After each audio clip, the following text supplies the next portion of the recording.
सम्राट चौधरी की सरकार निकम्मी सरकार।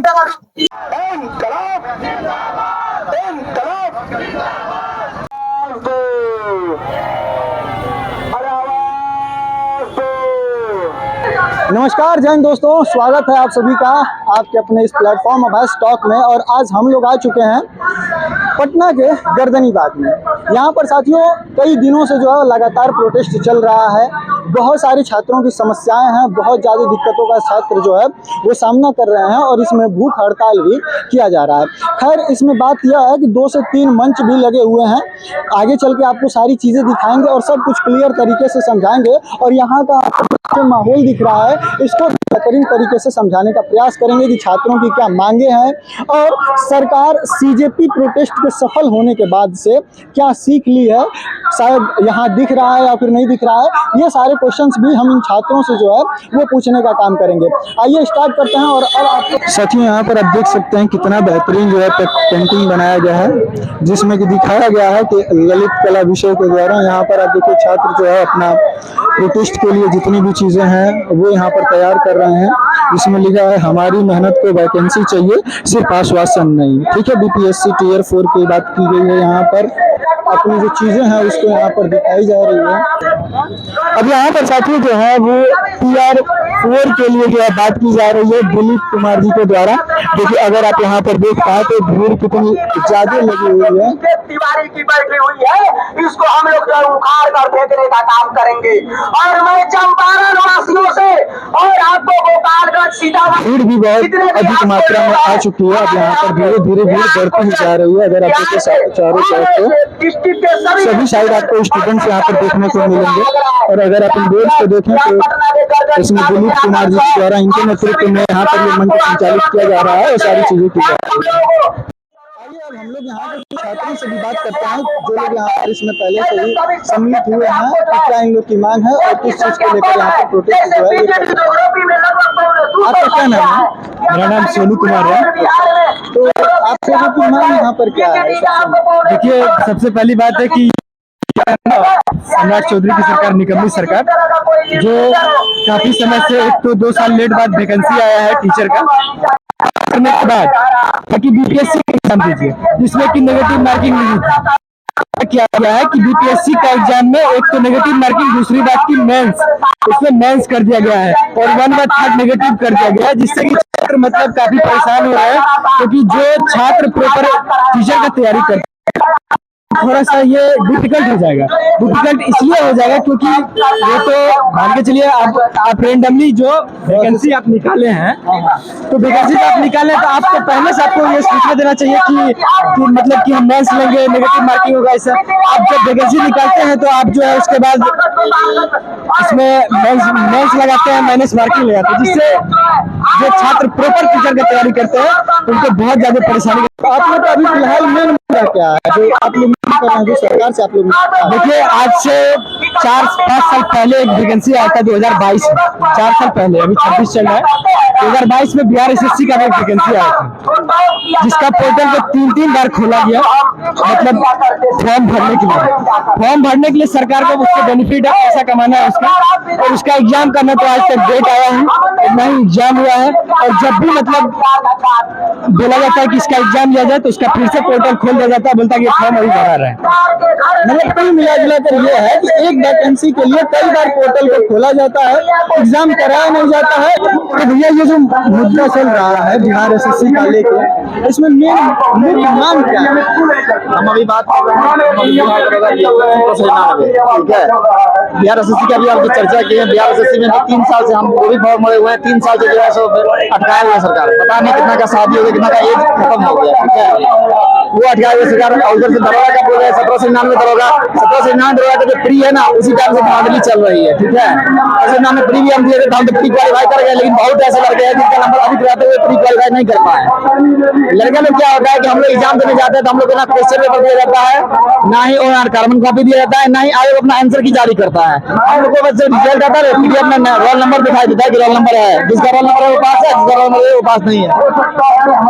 मतलब यहाँ पर यह है कि किसका कौन कितना करके आया है पेपर में वो खुद भी नहीं देख सकता है। ये देखिए, ये हम लोग को मालूम चलती है, जैसे हम लोग बताते हैं कि से 10 नंबर ज्यादा रिजल्ट नहीं हुआ है, हम लोग किस तरह बोलते हैं, क्योंकि आयोग जब क्वेश्चन नहीं देती है तो क्वेश्चन बाहर कैसे आ जाती है, बाहर तो उसके अनुसार हम लोग मिलाते हैं, एनसीईआरटी से मिलाते हैं, बुक से, और क्या कहते हैं एआई से मिलाते हैं, तब जाकर हमको पता चलता है कि हमको इतना नंबर आ रहा है। ठीक है, उस हिसाब से हम लोग ब्लेम करते हैं कि हम लोग इतना नंबर आ रहा था तो रिजल्ट क्यों नहीं हुआ, लेकिन आयोग नहीं देती है। जब क्वेश्चन आप नहीं दे रहे हैं तो क्वेश्चन बाहर में आना ये तो आपकी जिम्मेवारी है ना, क्यों क्वेश्चन बाहर आया। एक नर्सरी का बच्चा जब एग्जाम में उसको भी क्वेश्चन पेपर दिया था, ये तो दरोगा का एग्जाम है, आपको नहीं दे रहा है। आज जब ऐसा होता है, दरोगा मेंस में क्या हुआ है, बड़े स्तर पर धांधली हुई है, लेकिन आयोग का कहना है कि बृहद स्तर नहीं है, लघु स्तर हुई है। धांधली तो धांधली भाई, थोड़ा सा हुआ धांधली होती है। 36,000 सीट पे जो है ना, 36,000 का मेंस के लिए चयन हुआ था, उसका अगर उसका 5% धांधली हो गया तो क्या हुआ, तो आपका सिचुएशन ही चला गया 99 में। हम बता रहे हैं कि दो जगह आपके ही डिपार्टमेंट है, जो थाना होती है दो जगह, जैसे पूर्णिया हो गया, गया हो गया, दो जगह केस हुआ है, वो भी प्रूफ है आपका। उसमें कोई XYZ ग्रुप पर में क्वेश्चन को भेजा जा रहा था, आंसर लिखवाया जा रहा था, जब आप सामने सामने पढ़ रहे हैं तो धांधली हुआ है। अब हमारा यही मांग है कि आप इसको कैंसिल कीजिए, सपोज हम लोग कैंसिल कीजिए और पारदर्शिता तरीका से, जैसे होता है कि हमारे कार्बन कॉपी कीजिए, हम लोग का मेरा हक है, आप क्वेश्चन को पेपर दीजिए, आप जो है आंसर की जारी कीजिए, ऑब्जेक्शन मांगिए। ये हम लोग का मांग है कि हम लोग किया जाए और 17 हम लोग बहाली करके पारदर्शिता तरीके से फिर से एग्जाम एग्जाम कराया जाए। और ये जो बिहार SSC वाला है जो कि लगातार पोस्टपोन हो जा रहा है, मतलब जब पेपर आने वाला होता है तब तक फिर से सर इसके वजह से कई लड़कों का जो है ना शादी टूट गया। ये जो है कोई जो है सो बैठा हुआ है कि मेरा शादी हो जाएगा बिहार SSC में हो जाएगा था, लेकिन उसका जो है ना शादी टूटा है। खुद कितना लोग, हम अपना बात बता रहे हैं, हमारे को यकीन था कि बिहार SSC इस बार होगा तो हो जाएगा, लेकिन सर 3 साल से बैठे हुए हैं, पता नहीं क्या होगा। इससे पहला जो आया था उसके लिए करीब 10 साल लग गए, 2014 का 2024 में क्लियर हुआ है। ये तो जिम्मेवारी सरकार को लेनी होगी, ऐसा क्यों हो रहा है डिपार्टमेंट, आप कैसे कैसे को बहाल करके रखे हुए हैं, जो डिपार्टमेंट सही से चला नहीं पा रहे हैं, सही से अगर एग्जाम समय पर नहीं हो पा रहा है, तो ये तो आपकी जिम्मेवारी है, हम लोग की जिम्मेवारी नहीं है। फिर हम लोग पढ़ने वाले हैं, हम लोग को यहाँ आना पड़ रहा है, बैठना पड़ रहा है, करना देना पड़ रहा है, हम लोग कोई ना पढ़ा नहीं है, आंदोलनकारी नहीं है, हम लोग मेहनती हैं, हमने हक के लिए आए हैं। ये नहीं है यहाँ पर कि मतलब हमको कुछ भी चाहिए, यहाँ पर जो मेन बात है वो ये है कि ये लोग अपने हक की मांग कर रहे हैं, OMR नहीं दिया जा रहा है, पेपर होने के बाद में पेपर को लगातार बढ़ाते जो है ये लोग चले जा रहे हैं, इतना ज्यादा लंबा लेके चले जा रहे हैं कि जब पेपर देने का टाइम आता है तब तक फिर से पोर्टल खोल दिया जाता है कि फॉर्म आप फिर से फिलअप करिए। तो ये प्रॉब्लम जो है उसको लेकर, अच्छा शिक्षा मंत्री जी को लेकर आप लोग क्या कहेंगे? शिक्षा मंत्री तो लगता है कि हमको लग रहा है शिक्षा मंत्री चूड़ी पहन ले, साड़ी पहन ले, चूड़ी पहन ले और घर में जाके बैठे। शिक्षा मंत्री को उस पद में रहने का यहाँ अधिकार नहीं है मेरे ख्याल से, क्योंकि शिक्षा मंत्री को अगर हम TRE 4 का बात ले लें, अभी जो मुद्दा बहुत गर्म है TRE 4, आप किस आधार पे वो कर दिए थे, अगर कर दिए हैं उसके ऊपर जब निगेटिव डाल दिए हैं किस आधार कर दिए, तो आप फिर स्केल बढ़ा दीजिए। अगर आप TRE 1 TRE 2 TRE 3 जैसे लिए उस आधार पर TRE 4 दीजिए, नहीं दीजिए तो पे स्केल इसमें लगा बढ़ा दीजिए, पे स्केल बढ़ाइए आप इसको जो है ना लेवल अपर कर दीजिए। देखिए आपके चैनल के माध्यम से इतना रिक्वेस्ट करें स्टूडेंट से कि देखिए स्टूडेंट लोग, ये किसी स्टूडेंट का लड़ाई नहीं है, ये स्टूडेंट लीडर का लड़ाई नहीं है, ये किसी टीचर का लड़ाई नहीं है, ये हमारी लड़ाई आपकी लड़ाई है। आपसे हम्बल रिक्वेस्ट है कि आप लोग 25 तारीख को महाआंदोलन में पार्टिसिपेट कीजिए। और मतलब जो सारे शिक्षक है उनसे बस एक रिक्वेस्ट है कि सर उस दिन अपना क्लास बंद रखिएगा और सारे शिक्षक क्या कीजिएगा, जितने भी आपके बैच में स्टूडेंट है सबको लेकर रोड पे उतर जाइएगा। और एक चीज बताना चाहते हैं कि देख लीजिए छात्रों को यूनाइट होना बहुत जरूरी है, क्योंकि देखिए दिल्ली में जब यूनाइट हुआ तो केंद्र में सरकार जो मतलब शिक्षा मंत्री का इस्तीफा हुआ, झारखंड में जो 2014 से सोच लीजिए जॉब में थे, जब छात्र यूनाइट हुआ तो उनका सारा चीज कैंसिल हुआ। एक चीज हम पूछना चाह रहे हैं, तो बस इसीलिए बोल रहे हैं कि जितना भी छात्र है सब यूनाइट हो, 25 तारीख को आइए। और देखिए एक चीज बता रहे हैं, जब बाहर में प्रोटेस्ट होता है तो सब लोग बोलता है बिहारी कहाँ बा हो आवा हो, ये तो बिहार में प्रोटेस्ट है। आप आइए यूनाइट रहिए, अब जो बोलना है बोलिए। भैया मैं एक बात और पूछना चाह रहा हूँ, जैसे आप यूनाइट की बात कर रहे हैं, मैं यही देख रहा हूँ एक मंच यहाँ है, एक मंच यहाँ है और आगे मतलब लगभग 3-4 मंच लगे हुए हैं, तो ये मतलब अलग अलग लोगों के नेतृत्व में, इस पर आप क्या कहेंगे? सर देखिए हम यही चीज तो आपके चैनल के माध्यम से बताना चाह रहे हैं कि देखिए अगर आप टुकड़ों में बटिएगा, कितना दिन आंदोलन कर लीजिए, कोई रिजल्ट नहीं, कंक्लूजन नहीं मिलेगा। सर आपको यही बात तो बताएं कि दिल्ली में यूनाइट हुआ, जो केंद्र में ये बोलते थे कि हमारी सरकार में इस्तीफा नहीं दिया जाता है, जो कि इस्तीफा सरकार है। हम लोग ले लिए स्टूडेंट इग्नाइट हुए तो झारखंड में 2014 से जो लोग जॉब कर रहे थे, भ्रष्ट रूप से गए थे, उनका सारा काम खत्म हो गया। तो इसीलिए बोल रहे हैं कि ये लड़ाई किसी स्टूडेंट लीडर का नहीं है, ये लड़ाई किसी टीचर का ये लड़ाई किसी टीचर का नहीं है, ये लड़ाई सारे स्टूडेंट का है। आप लोग से हम्बल रिक्वेस्ट है कि 25 तारीख को आप लोग आइए। ये लड़ाई जो है पूरी की पूरी शिक्षा व्यवस्था में रिफॉर्म के लिए हम लोग लड़ रहे हैं। जैसे अभी आप कुछ देर पहले पूछे कि बीएसएससी जो आयोग है हर बार पोस्टपोन कर दे रहा है और फिर नया नोटिफिकेशन उसमें कुछ ऐड करके निकाल रहा है। परीक्षा लेट पे लेट 2023 का निकला हुआ फॉर्म अभी तक एग्जाम नहीं हुआ। सबसे बड़ा उसका एक कारण है कि बीएसएससी के कोई स्थायी चेयरमैन है ही नहीं। उनका चेयरमैन किसी न किसी विभाग के जो चेयरमैन है उनके पास अतिरिक्त प्रभार दिया गया है। तो वो जिसके चेयरमैन है पहले वो अपना प्रभार देखेंगे, इसके बाद अतिरिक्त है तो अतिरिक्त पर ध्यान देते हैं और लेट होते जा रहा है। इसके बाद हम बोले बीपीएसएससी जो कि दरोगा आयोग है, इनके चेयरमैन हमारे केएस द्विवेदी साहब है। इनका इतिहास ही कुछ ऐसा है ना कि जब ये आयोग जिस आयोग के चेयरमैन बने वहां पे पेपर लीक हुआ है। इससे पहले ये सीएसबीसी के थे चेयरमैन, वहां सीएसबीसी में 8415 हो या 21,993 हो, इनके कार्यकाल में दोनों का पेपर रद्द हुआ। 21,993 का हुआ, रद्द हुआ, दोबारा कैंसिल करके इनको हटाया गया, दूसरे लोग को बैठाया गया। देखिए उसके बाद वो कितना अच्छा से एग्जाम फेयर तरीके से हुआ। अब वहां से इनका कार्यकाल समाप्त हुआ, एक्सटेंशन बढ़ा दिया गया 1-2 साल और इनको वहां से उठा के दरोगा के बहाली का चेयरमैन बना दिया गया बीपीएसएससी का। और जब से बने हैं आप इतिहास उठा के देख लीजिए, जिसमें बने कोई भी ऐसा इनका एग्जाम कंडक्ट कराया गया जो कि कोर्ट में न गया हो, जिसपे आरोप ये न लगा हो कि पेपर बाहर आया, कोई एक हमको बता दीजिए जिसमें ये आरोप न लगा हो कि फेयर तरीके से एग्जाम हो गया, ऐसा ये बता दीजिए। मतलब जिसके ऊपर पूरी जिम्मेदारी है उसके ऊपर ये इल्जाम है कि वो कभी भी कोई एग्जाम करा है तो फेयर तरीके से हुआ ही नहीं। आज तक उनके इतिहास में कोई एग्जाम फेयर तरीके से हुआ नहीं, उनको देना ही नहीं चाहिए विभाग से। वही सरकार से हमें यही अपील है कि एक तो आप रिफॉर्म कीजिए, सबसे पहले चेयरमैन को बदलिए। केएस द्विवेदी साहब का तो उनका कार्यकाल समाप्त हो गया, एक्सटेंशन देकर क्यों बढ़ाया जा रहा है, जबकि उनका पिछला रिकॉर्ड देखिए, उनके रिकॉर्ड में कितना पेपर आउट हुआ है। अब फिर उनको आप बिहार दरोगा के लिए बना दे रहे हैं। इसके बाद बीएसएससी के एक स्थायी चेयरमैन बनाइए और जिस भी आयोग का जो एग्जाम कंडक्ट करा रहा है उसका आप चेयरमैन बना रहे हैं तो प्लीज उनके कार्यकाल जब रह रहा है तभी बनाइए। कार्यकाल समाप्त होने के बाद उनका एक्सटेंशन देकर मत बनाइए। वहां से बनाने पे उस तरह से वो रिस्पॉन्सिबिलिटी नहीं ले पा रहे हैं सर। ऐसा तो है नहीं कि इनके पास मतलब व्यक्तियों की कमी है, मंत्रियों की कमी है, तो दूसरे को दे दीजिए मौका। बिल्कुल, हमारे बिहार में या हमारे जो विभाग में है वहाँ अच्छे लोग हैं, आप उनको बनाइए सर।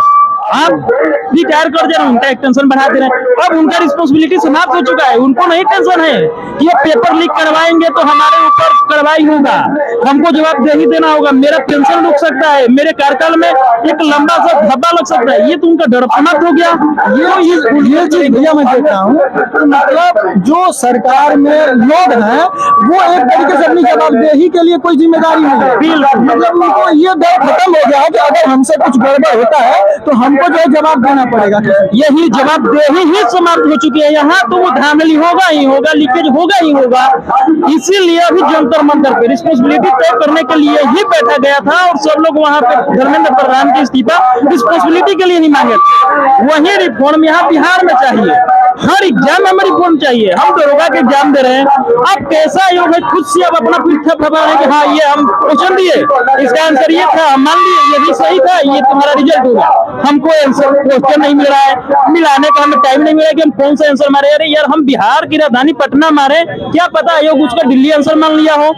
ये तो हमें जानने का अधिकार है ना कि हमने पटना मारा तो आयोग क्या माना है, कम से कम वो नहीं देता है। जी, कम से कम ये तो पता चले कि जो हम मार का है वो सही मारे थे या फिर गलत मारे थे। अच्छा, ये मैं प्रॉब्लम सिर्फ बिहार में नहीं देख रहा हूँ, यूपी के अंदर भी जो होमगार्ड हो गया, जो आपका यूपीएसआई हो गया, जो आपका यूपी पुलिस हो गया, इन सभी के अंदर अभी हाल ही में यूपी पुलिस का रिजल्ट आया है, उसके अंदर भी जो है वो स्कोर कार्ड जारी नहीं किया गया है। वहाँ हाई कोर्ट ने बोला है कि मतलब जवाब मांगा है सरकार से कि किस कानून के तहत जो है आप यहाँ पर इसको जारी नहीं कर रहे हैं, ये बताइए। तो वहाँ पर जो दरोगा की वैकेंसी हुई थी उसमें ये कहा गया कि जब ये वैकेंसी फाइनल हो जाएगी तो आपको नॉर्मलाइजेशन में कितना नंबर हम लोग देंगे ये बता देंगे। नहीं नहीं नहीं, ये भी नहीं बताया गया है।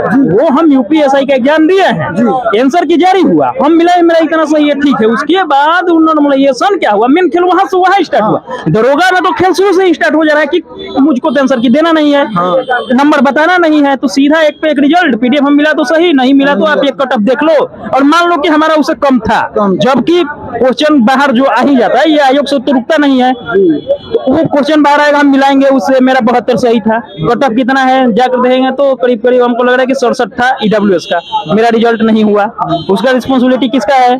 अब हम मान ले रहे हैं कि चलो हमसे गलती हो गई, यानी मानकर हम 1275 से भी आउट हो गए मेन से, तो उस समय भी मान लिया, इस समय भी कितना हम सहेंगे सर। और दरोगा का जो बात की थी यूपीएसआई का, वो देखिए उनका घोटाला स्टार्ट कहाँ से हुआ था, नंबर वो नॉर्मलाइजेशन आंसर की दे दिए, मिलवा दिए, और नॉर्मलाइजेशन के नाम पे कितना मार्क्स दिए, क्या दिए, फाइनल आंसर की में कौन सा क्वेश्चन रद्द किए, ये नहीं बताएं, सीधा नंबर दिखा दिए कि तुम्हारा नॉर्मलाइज स्कोर इतना है, फाइनल स्कोर।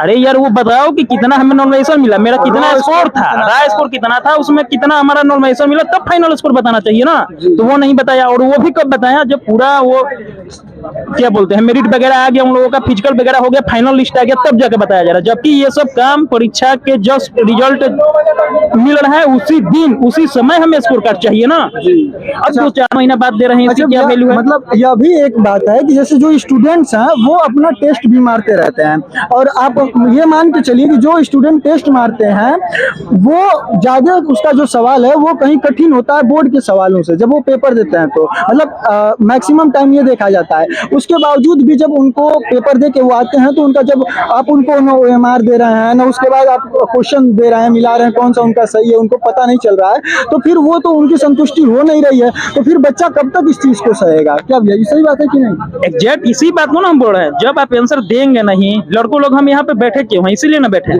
और देने में मतलब सरकार को इससे प्रॉब्लम क्या हो रही है? सरकार खुद बिहार सरकार को सोचना चाहिए ना कि आपका सबसे बड़ा बोर्ड आपका बीपीएससी है, बीपीएससी आंसर की जारी करता है, उसका हर साल उसका 3-4 क्वेश्चन के आंसर बदलना पड़ता है, ऑब्जेक्शन लेने के बाद फाइनल आंसर आता है। इस बार पिछला बार शायद हमको लग रहा है कि 10 क्वेश्चन के अराउंड 8 क्वेश्चन उनका बदलना पड़ा आंसर, और कुछ चेंज करना पड़ा ऑप्शन, जो आंसर वो माने थे।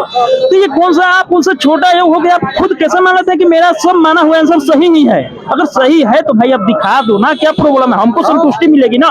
हम इसके बाद देखेंगे ना कि हमारी कमी कहाँ रही, हम हार्ड क्वेश्चन गलत किए हैं कि लो क्वेश्चन भी हम गलत किए हैं, कौन सा क्वेश्चन हमारा गलत हुआ, ये एनालिसिस हम कर सकेंगे ना। और तो मतलब जैसे रेलवे का बोर्ड हो गया, रेलवे वगैरह में जब इस तरीके का एग्जाम होता है तो वहाँ पर तो सारी चीजें आ जाती है। वहाँ तो सर नॉर्मलाइज भी दिखाया जाता है कि नहीं दिखाया जाता है कि नॉर्मलाइज स्कोर आपका ये है, ये आप दिखाइए, आप डिजिटली हमको दिखा दीजिए कि मेरा इतना है, आप डिजिटली मेरा OMR कार्बन का भी अपलोड कर दीजिए, हम यही मांग कर रहे हैं। अगर नहीं आप वैसे दे सकते तो आप डिजिटली अपलोड करवा दीजिए। अब और एक बात और करना चाहते हैं, जो क्या कहते हैं 25 तारीख को महाआंदोलन है, ठीक है, जितने कोचिंग संस्थान वाले हैं हम उनसे रिक्वेस्ट करके हाथ जोड़ के रिक्वेस्ट करते हैं, जितने भी कोचिंग संस्थान हो, चाहे वो बिहार SSC के हो, BPSC TRE के हो, दरोगा वाले हो, जितने कोचिंग संस्थान हो, 25 तारीख को जो गांधी मैदान गेट नंबर 10 से महाआंदोलन की ऐलान की गई है, अगर सरकार नहीं मांग रही है तो महाआंदोलन हम लोग कर दिए, 25 तारीख को घोषणा वो होगी। तो सारे कोचिंग संस्थानों के शिक्षक से हम अनुरोध करते हैं, विनती करते हैं कि वो उस दिन क्लास को बंद रखे और सभी छात्रों को वहां भेजे आंदोलन में, सपोर्ट में हमारी मदद करे उस दिन सारे टीचर लोग, सभी टीचर लोग से हम बोल रहे हैं। टीचर के मुद्दा पे टीचर की तैयारी करवाने वाले जो टीचर लोग हैं वो अपना संस्थान को बंद किए हुए हैं। उसी तरह से हम चाहते हैं कि दरोगा पढ़ाने वाले जो दरोगा का तैयारी करवाते हैं वो अपना संस्थान को 25 तारीख को बंद करके जितने भी स्टूडेंट उनके पास है सभी को आने के लिए आगाह करें। एक बार उनसे बुलवा लीजिए, उनको बहुत जरूरी है, कुछ बोल लीजिए। जी बोलिए, बताइए क्या दिक्कत है? देखिए सबसे बड़ी बात है कि हम लोग पारदर्शिता के लिए बैठे हुए हैं, हमारी किसी से दुश्मनी नहीं है, चाहे कोई भी पार्टी हो सरकार में या विपक्ष में।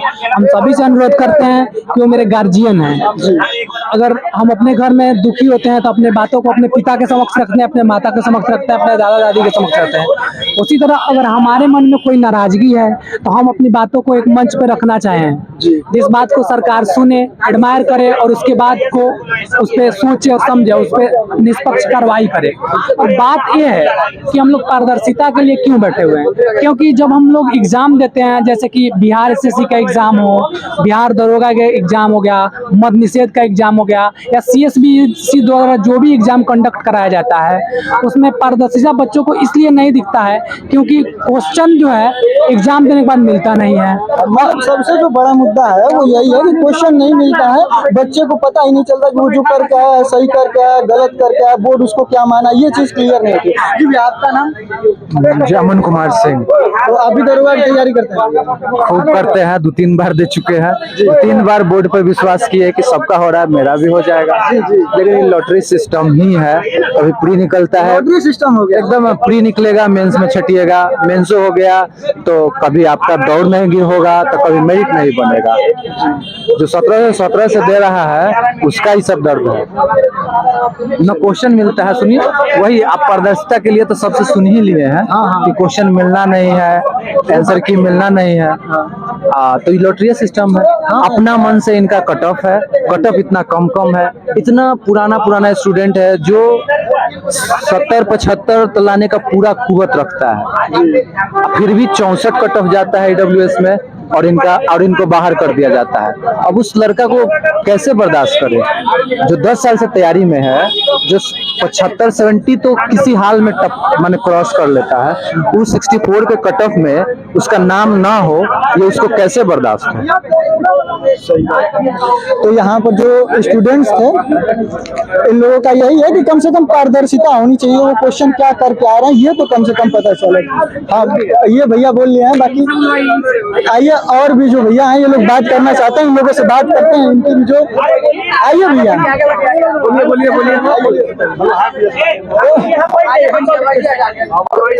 बस बैठ जाइए भैया आप लोग। तो ये दरोगा के लिए जो है ये भैया लोग यहाँ पर लगे हुए हैं। जी भैया, आपका नाम? अच्छा, आपसे तो बात हुई है, लेकिन आप अपना नाम बताइए। तो कब से आप लगभग मतलब तैयारी कर रहे हैं? मैं तो सर लगभग 2020 से दरोगा की तैयारी स्टार्ट किया था, उससे पहले 18 से स्टार्ट किया था ग्रुप डी का और रेलवे का, तो उस समय से वहाँ हुआ, फिर बिहार पुलिस हुआ, इसके बाद फिर दरोगा में लगा। 1275 में प्री हुआ, मेंस नहीं हो पाया, फिर इस बार धांधली हुआ और मेंस फिर भैया 25 तारीख को आप लोगों का क्या प्लान है पूरा? जो 25 तारीख को हम लोगों का जाकर ये क्या बोलते हैं, गांधीनगर से स्टार्ट करके हम लोग को मुख्यमंत्री का आवास पे जाना है, उनसे प्रार्थना करना है और बोलना है कि सर हमारी बात सुन लीजिए। हम लोग शांतिपूर्ण तरीका से जाने वाले हैं और उसमें हम अपने सारे टीचर लोग का भी सहयोग चाहते हैं कि सर आप लोग भी आइए, आप अपने वहां से बच्चे भी लेकर आइए, क्योंकि ये हम अकेले की लड़ाई नहीं है, ये सिर्फ 1799 वाले बच्चों का लड़ाई नहीं है, आने वाले फ्यूचर में जितना भी वैकेंसी होगा उन सबका लड़ाई है। तो आप लोगों का साथ और गुरुओं का मार्गदर्शन हमें बहुत जरूरी है, आप आइए उस दिन से। और मतलब मैं चाहूंगा सरकार से अपील करना कि भैया देखो, दिल्ली के जंतर मंतर से ये जो स्टूडेंट्स हैं अपनी जीत दर्ज करा के आ चुके हैं, तो फिर आप तो बिहार हैं, और अगर इस तरीके से होगा, देखिए कुछ नजायज तो मांगा नहीं जा रहा है, ऐसा तो मांगा नहीं आप हमको नौकरी दे दीजिए, हम लड़ेंगे, लड़ने के बाद अगर हम उस काबिल हैं तब आप हमको नौकरी दीजिए। स्टूडेंट्स की सिर्फ यही मांग है और पारदर्शिता जो है वो यहाँ पर सुनिश्चित है। ठीक है, बहुत बहुत धन्यवाद आपका, मैं हूँ आप सभी के साथ। यहाँ पर अगर आप यहाँ से वहाँ तक देखें तो आपको बहुत सारी जो है भीड़ दिखाई, बहुत सारा मंच दिखाई देगा। तो ये मंच किस किस चीज का है, कौन कौन है इसमें शामिल, इन सभी लोगों के मुद्दों को भी जो है वो जानने का प्रयास करते हैं। तो आप लोग की मांग क्या है इस चीज? हम लोग का मांग है कि एग्जाम जो सही तरीके से हो, एग्जाम हम लोग देते हैं तो उसका कुछ पता ही नहीं चलता क्या है क्या कुछ नहीं, बस सिर्फ रिजल्ट में नाम आता है, रोल नंबर आता है बस, बाकी कितना नाम सही गलत बनाए कुछ नहीं है। आइए आपको आगे और भी यहाँ पर कई सारे मंच लगे हुए हैं, तो ये किस तरीके के मंच है, मतलब क्या है ये? सबका अपना अपना मांग है, जो भी गड़बड़ी है आयोग में। अच्छा, तो मतलब ये बस स्टूडेंट्स ही हैं या फिर यहाँ पर कोई अन्य बहुत सारी जो चीजें हैं वो भी हैं? नहीं, स्टूडेंट है और सबका जो है प्रॉब्लम सब लोग को यहाँ पर मौजूद है। अच्छा, तो आइए एक बार हम लोग जो है साथ में चलकर देखते हैं कि कौन कौन से जो मंच लगे हुए हैं। तो आप लोग शिक्षा मंत्री से क्या उम्मीद रखते हैं? शिक्षा मंत्री से ही उम्मीद रखते हैं कि एग्जाम फेयर हो, कोई गड़बड़ी उसमें ना हो और हम लोग को दिखाया जाए कि हम कहाँ गलती कर रहे हैं, कहाँ गलती नहीं कर रहे हैं। ये नहीं कि एग्जाम दे करके आ गए बस रिजल्ट पर ही, ऐसा नहीं। तो आपको लग रहा है कि शिक्षा मंत्री आप लोग की बात को सुनेंगे? जरूर सुनेंगे शिक्षा मंत्री। अच्छा साथियों, यहाँ पर देखिए बच्चों का अभी भी जो है शिक्षा मंत्री से उम्मीद है कि शायद वो इनकी बातों को सुने, लेकिन यहाँ पर बहुत सारे नारे भी लग रहे हैं, मैंने दिखाया है। आगे बढ़ते हैं और जितनी भी चीजें हम वो आपको यहाँ पर दिखाने का प्रयास करते हैं, सारी चीजें। आइए।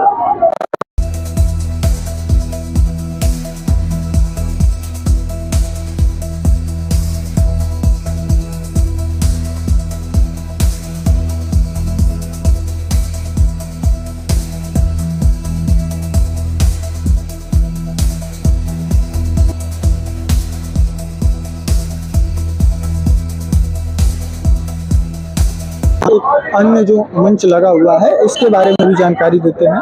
यहाँ पर साथियों बीच बीच में जो लोग हैं इनको मतलब जो छात्र आए हुए हैं इन सभी छात्रों को जो है वो खिलाने पिलाने की भी व्यवस्था जो लोग हैं वो यहाँ पर किए हुए हैं। ऐसा नहीं है कि इन लोग को जो है वो व्यवस्था नहीं है या फिर खाने पीने का दिक्कत है। जिस तरीके से जंतर मंतर के अंदर अगर आप देखें यहाँ पर तो यहाँ पर भी जो स्टूडेंट्स हैं वो लगातार बैठे हुए हैं और यहाँ पर यह भी प्रोटेस्ट जो है वो लगातार चल ही रहा है।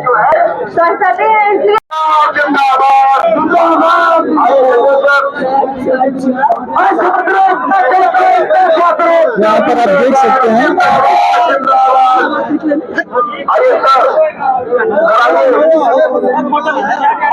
होने का टाइम हो गया ये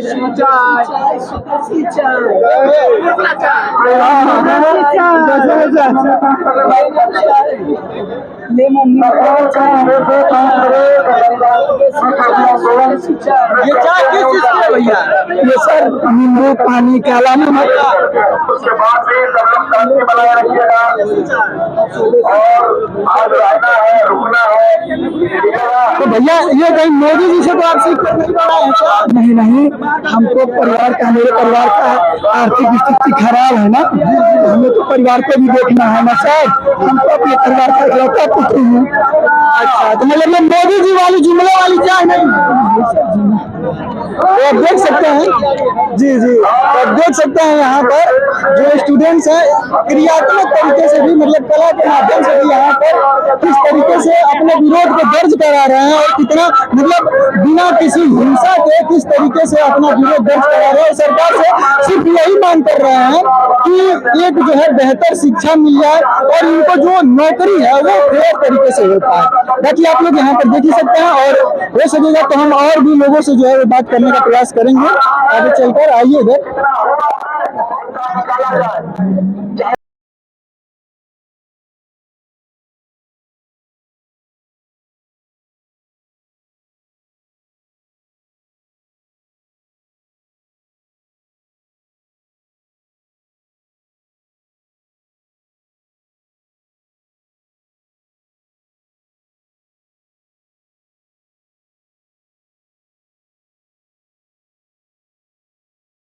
देखिए तो करीबन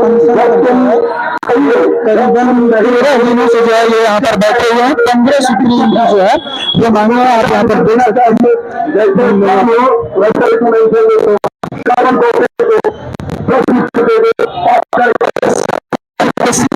इसको ये लोग निरस्त करने की जो है वो यहाँ पर बातचीत इसको लेकर ये लोग। दोस्तों यहाँ पर कुछ और साथी मिले हैं, आइए इनसे भी जानने का प्रयास करते हैं कि इन लोगों की प्रॉब्लम क्या है। जी भैया क्या प्रॉब्लम है, आपको क्या प्रॉब्लम है इसमें? देखिए हम लोग का प्रॉब्लम है कि एग्जाम देते हैं और उसका कोई प्रूफ ही नहीं मिलता कि कितना हम गलत बनाए क्या बनाए, कुछ नहीं, बस सीधा रिजल्ट में रोल नंबर आता है। बाकी कुछ पता ही नहीं चलता है कि मतलब क्या गलत क्या सही, कुछ ना कार्बन कॉपी मिलता है ना क्वेश्चन पेपर। तो 25 तारीख को आप भी आने वाले हैं कि नहीं आने वाले? हाँ जरूर आएंगे। 25 तारीख को आने वाले हैं आप भी। अच्छा तो आप लोगों को क्या लग रहा है कि उससे पहले सरकार सुन लेगी या फिर कुछ एक्शन लेगी कि नहीं लेगी? देखिए हम लोग तो अभी है तो आशा में सरकार सुने, लेकिन लास्ट में नहीं सुनेंगे तो रोड उतरना ही पड़ेगा। अच्छा आप लोग जो है शिक्षा मंत्री जी के बारे में क्या कहना चाहते? जैसे जंतर मंतर पर इतना बड़ा प्रोटेस्ट हुआ, शिक्षा मंत्री को इस्तीफा देना पड़ा, उसके बाद फिर यहाँ पर मतलब राज्यों के अंदर, झारखंड के अंदर, यूपी के अंदर, बिहार के अंदर इस तरीके की चीज हो रही, तो मतलब क्या आप लोग क्या सोच रहे हैं कि मतलब सरकार ने कुछ सीख लिया है या फिर नहीं लिया है? जंतर में सरकार तो अभी तक तो सीख नहीं लिया, अगर सीख लिया होता तो आज यहाँ हम आंदोलन करने नहीं आते हैं। अच्छा आपका नाम भैया?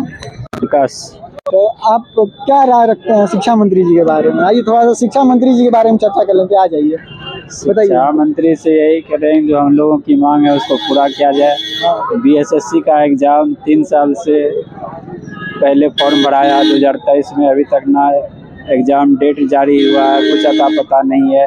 इससे पिछली बार जब बीएसएससी का हुआ था तो 2013 में फॉर्म फिलअप हुआ था, उसका जाके 2021 में कंप्लीट हुआ था। तो इसीलिए हम चाहते हैं कि उसका एक कैलेंडर जारी हो बीएसएससी का, वो एग्ज़ाम ले, सही टाइम पे ले। अच्छा, मतलब कितने बच्चों की, तो मतलब मैं अभी बात कर रहा था तो बता रहे थे कितने बच्चों की शादी जो है वो टूट जा रही है बार बार। बेचारों को उम्मीद है कि चलिए इस बारी जो है बिहार एसएससी का एग्जाम होगा, हम क्लियर कर लेंगे तो यहाँ पर हमारी जो है वो शादी हो जाएगी, और यहाँ पर जो है वो शादी भी बेचारों की टूट जा रही है। क्या सही है? बिहार एसएससी के बारे में कहा जाता है कि जब आप फॉर्म फिलअप करते हैं और जब आप एग्जाम दीजिएगा तब तक में आपके शादी ब्याह हो कि आपका बच्चा भी हाथ में रहेगा। अच्छा, मतलब टाइम ले लेता है, मिनिमम 10 साल। मतलब आपके तैयारी करने के बाद जब तक आपका बिहार एसएससी में होगा तब तक आपका बच्चा जो है वो 1-2 में चला जाएगा, वो भी जो है अपना बेचारा पढ़ाई स्टार्ट कर लेगा। और अगर 10 साल और पेंडिंग कर दिया तो फिर तो वो भी बिहार एसएससी का फॉर्म भर देगा बाप के साथ ही का। हाँ। सही है, चलिए ठीक है। क्या भैया आपका क्या नाम है? राजमन जी, कहाँ से आए हैं, क्या क्या मुद्दा लेके? हम पटना जंक्शन में रहते हैं।